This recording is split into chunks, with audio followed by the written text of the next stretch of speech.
ہائے اصغر میرے اصغر، ہائے اصغر میرے اصغر۔ جناب علی اصغر کے مصائب میں یوں بیان کر رہا ہوں کہ ہم میں سے بہت سارے لوگ ان کو بچہ سمجھتے ہیں، جبکہ عالم انوار میں بچہ اور بڑا نہیں ہوتا، یاد رکھیں۔ وہ دنیاوی اعتبار سے تھے، ان کا نور مقدس اس دنیا میں 6 مہینے رہا۔ حضرت آیت اللہ العظمیٰ مرزا قمی آج سے تقریباً 216 سال پہلے دنیا سے رخصت ہوئے۔ ان کی قبر آج بھی قم میں حضرت معصومہ کے حرم کے بالکل سامنے ہے۔ آج بھی وہاں پر بڑی تعداد میں جس کو حاجت ہوتی ہے ان کی قبر پہ جا کے قرآن پڑھتا ہے اور حاجت طلب کرتا ہے۔ لیکن وہ مرجع جب اپنے زمانے میں تھے، آپ جانتے ہیں کہ بعض دفعہ درس سے پہلے اپنے شاگردوں سے کہتے تھے کہ علی اصغر کے مصائب پڑھو۔ بعض دفعہ شاگردوں نے سوال کیا کہ بعض دفعہ کیوں آپ تاکید کر فرماتے ہیں کہ علی اصغر کے مصائب پڑھو؟ تو فرماتے ہیں کہ جب میں انتہائی شدید مشکلات میں گرفتار ہوتا ہوں تو میں توسل کرتا ہوں روح مقدس حضرت علی اصغر سے۔ شاگردوں نے سوال کیا کہ کیا وجہ ہے؟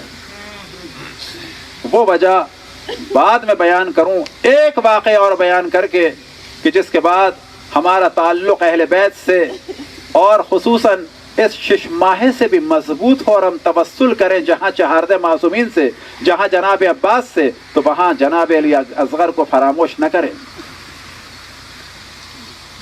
ایک کتاب ہے حضرت آیت اللہ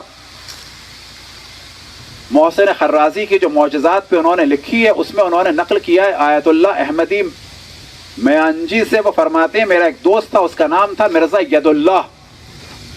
مرزا ید اللہ کا بچہ تھا جس کو دورے پڑتے تھے۔ ایک دن اس بچے کے ماموں نے کہا، گر جاتا تھا، بے ہوش ہو جاتا تھا، جسم نجس ہو جاتا تھا، جسم سے نجاست خارج ہوتی تھی۔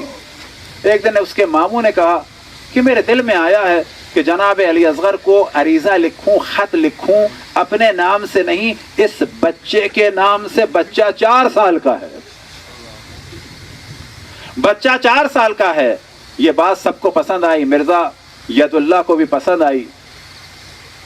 خط لکھا گیا، آپ جانتے ہیں کس عنوان سے؟ السلام علیکہ یا باب الحوائج۔ جناب علی اصغر باب الحوائج ہیں۔ یا علی اصغر، میں 4 سال کا بچہ ہوں، شدید بیمار ہوں، علاج کراتا ہوں، نتیجہ نہیں نکلتا ہے، ڈاکٹروں نے جواب دے دیا ہے، میں آپ کو واسطہ دیتا ہوں آپ کے والد کا، آپ کی والدہ کا اور بہن کا، کہ مجھے شفاعت عطا فرمائے، مجھے شفاعت عطا فرمائے۔ اب یہ عریضہ لکھا گیا، بعد میں اس بچے کی انگلی پھرا کر اس پر اس کا نام لکھ کے سائن کیا گیا اور انک لگا کے اس کی انگلی کا انگوٹھے کا نشان لگایا گیا۔ بعد میں مرزا ید اللہ کہتے ہیں کہ میرے دل میں آیا کہ اس کو رکھوں کہاں؟ تو دل میں آیا کہ کوئی کربلا جا رہا ہو تو وہاں بھجوا دوں۔ ایک وقت آیا کہ انہوں نے کچھ لوگوں سے پوچھا، پتا چلا کہ 5-6 لوگ ہیں کربلا جا رہے ہیں۔ ایک سے ان کی ملاقات ہوئی اور کہا کہ یہ امام حسین کی زری میں ڈال دینا۔ آپ جانتے ہیں کہ جناب علی اصغر کا جسم اطہر کہاں ہے؟ گنج شہیدہ میں نہیں ہے، امام حسین کے سینے کے ساتھ دفن ہے۔ اجرکم اللہ۔ ایک وقت آیا کہ یہ لوگ زیارت پہ چلے گئے، یہاں تک کہ ایک دن خواب میں یہ مرزا ید اللہ نے دیکھا کہ امام رضا علیہ السلام تشریف لائے اور فرما رہے ہیں۔ کون؟ اب آپ کو تعجب ہوگا کہ ہم امام رضا پہ کیسے چلے گئے۔ مرزا ید اللہ نے خواب میں دیکھا کہ امام رضا علیہ السلام تشریف لائے اور فرماتے ہیں کہ میں نے تمہارا خط اپنے چچا حضرت علی اصغر کو دے دیا ہے۔ امام رضا فرما رہے ہیں کہ میں نے تمہارا خط اپنے چچا حضرت علی اصغر کو دے دیا ہے۔ امام رضا فرما رہے ہیں میں نے تمہارا خط اپنے چچا، میں نے تمہارا خط اپنے چچا۔ امام رضا فرما رہے ہیں 6 مہینے کے بچے کے لیے، وہ بچے نہیں ہیں، میں نے تمہارا خط اپنے چچا جناب علی اصغر کو دے دیا۔ ان کی گھبرا کے آنکھ کھلی، کیا دیکھا کہ بیٹے پر کچھ بہتری کے آثار نظر آ رہے ہیں۔ ہوش آیا، 3-4 دن میں احساس ہوا کہ یہ تو پورا صحیح ہو چکا ہے۔ 3-4 دن میں کیوں احساس ہوا؟ صحیح تو ہو چکے تھے، کیونکہ یہ گر جاتا تھا بچہ، بے ہوش ہو جاتا تھا بچہ۔ اب یہ پریشان کہ معاملہ کیا ہے، جناب امام رضا علیہ الصلوۃ والسلام یہاں کہاں آ گئے بیچ میں؟ خط تو میں نے بھجوایا تھا ذریعہ مقدس امام حسین میں۔ ایک وقت آیا کہ کافی عرصے کے بعد، سمجھے 1.5 مہینے کے بعد وہی ظاہر ملا، اس نے کہا، انہوں نے کہا کہ بچے کو میرے شفا ہو گئی،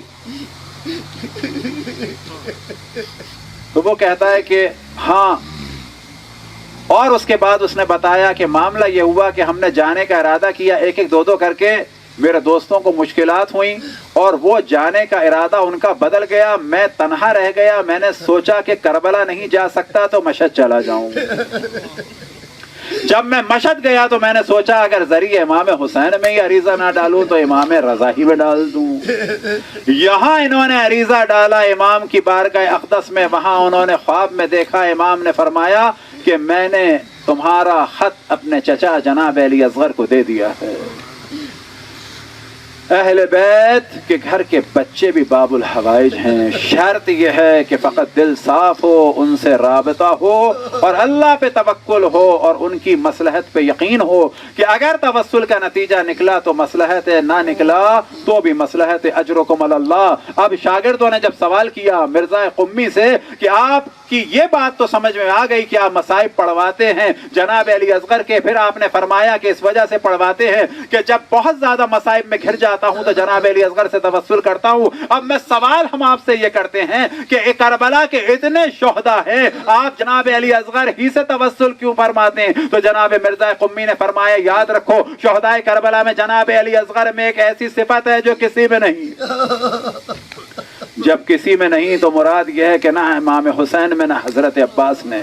اب شاگردوں نے گھبرا کے سوال کیا کہ کون سی صفت ہے کہ جو امام حسین میں بھی نہیں؟ وہ فرماتے ہیں دیکھو کربلا کے ہر شہید نے اپنا کچھ نہ کچھ دفاع تو کیا،